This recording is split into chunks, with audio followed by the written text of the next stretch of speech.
우리나라의 일산병원. 자, 일산병원은 보험자가 우리 공단이 세운 병원인 건 아시죠? 그래서 공단이 세운 일산병원에 가면 이렇게 보험자하고 병원이 합쳐진 거죠. 그래서 이게 변형이 된다. 이렇게 보시면 돼. 자, 보시면 보험자가 의료기관을 직접 소유하거나 이게 HMO죠. 또는 계약해서 이게 독일의 총괄계약제입니다. 가입자들에게 포괄적인 의료 서비스를 제공함으로써 의료비를 절감하고자 하는 유형, 이거를 우리 변희형이라고 하는 거고요. 니은번에 보시면 미국의 HMO, 독일의 총괄계약제, 부산의 청십자의원, 건강보험공단의 일산병원이 여기에 해당이 된다. 얘기했습니다. 밑에 장단점을 좀 보시면 될 것 같고. 자, 아까 제가 본인 일부 부담제도 나중에 할 겁니다라고 했는데 이거 하겠습니다.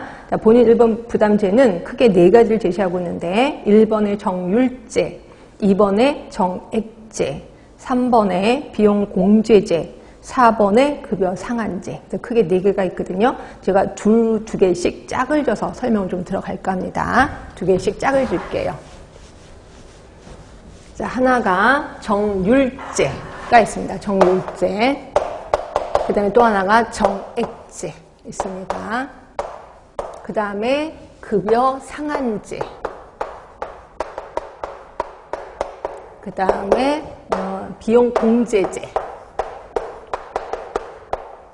2개씩 짝을 져서 얘기하겠습니다. 자, 정율제는 정해진 비율만큼 내게 하는 거야. 자, 정해진 비율이 30%야. 그럼 30%를 내가 내는 거죠. 이걸 정율제라고 합니다.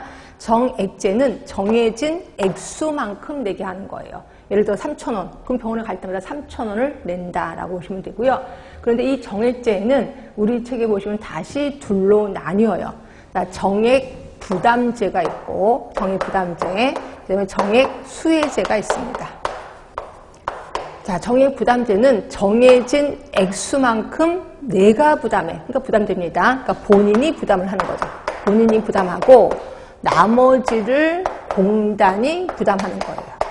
자, 그럼 반면에 수혜제는 정해진 액수만큼 공단이 부담을 합니다. 그래서 혜택을 받는 거예요. 그렇죠? 나머지를 본인이 부담하는 거죠. 앞뒤만 바뀌었는데요? 네, 앞뒤만 바뀌었습니다. 자, 그러면 이게 말 갖고 장난한 거 아닌가요? 근데 행태가 달라져요. 자, 어떻게 달라지냐면, 예를 들어 본인 부담금이 10,000원이라고 합시다. 근데 내가 하루 벌어서 일하는 사람이야. 10,000원이 없어. 근데 너무 아파. 그럼 가요, 안 가요? 아파도. 예, 없어요. 돈이 10,000원이 없어 못 가는 거예요. 그래서 꾹꾹 참다가 너무너무 아파서 참을 수가 없어. 그러면 옆에 사람한테 돈을 10,000원을 꺼서 내가 병원에 갑니다. 병원에 갔더니 의사가 당신 항생제 드셔야 됩니다. 근데 이 약이 보통 약이면 10,000원이고, 그쵸? 근데 좀 비싼 약은 15,000원, 16,000원이 됩니다. 라고 하면 여러분 어떻게 하실래요? 그쵸? 나머지는 모두 공단이 부담하잖아요. 그러다 보니까 그 다음에는 고급 의료행위가 일어나는 거죠. 결국 병원에 잘 안 가지만 한번 가게 되면 고급 의료행위가 일어나는 게 부담제. 그런데 비해서 수혜제는 공단이 항상 10,000원을 부담해. 병원 가기 쉽죠. 근데 똑같은 현상이 일어났어. 10,000원으로 되고, 그 다음에 고급 항생제는 좀 비쌉니다라고 하면, 어때요? 그냥 이걸 그냥 해주세요. 라고 얘기를 하는 거죠. 결국 병원엔 자주 가는데, 고급 의료행위는 잘 안 일어나는 게, 정액 수혜제라고 보시면 될 것 같고. 자, 그럼 이제 급여 상한제입니다. 자, 급여 상한제는 의료비가 이렇게 됐다면 상한선을 그어놔요. 자, 상한선을 그어놔서 예를 들어 200만 원.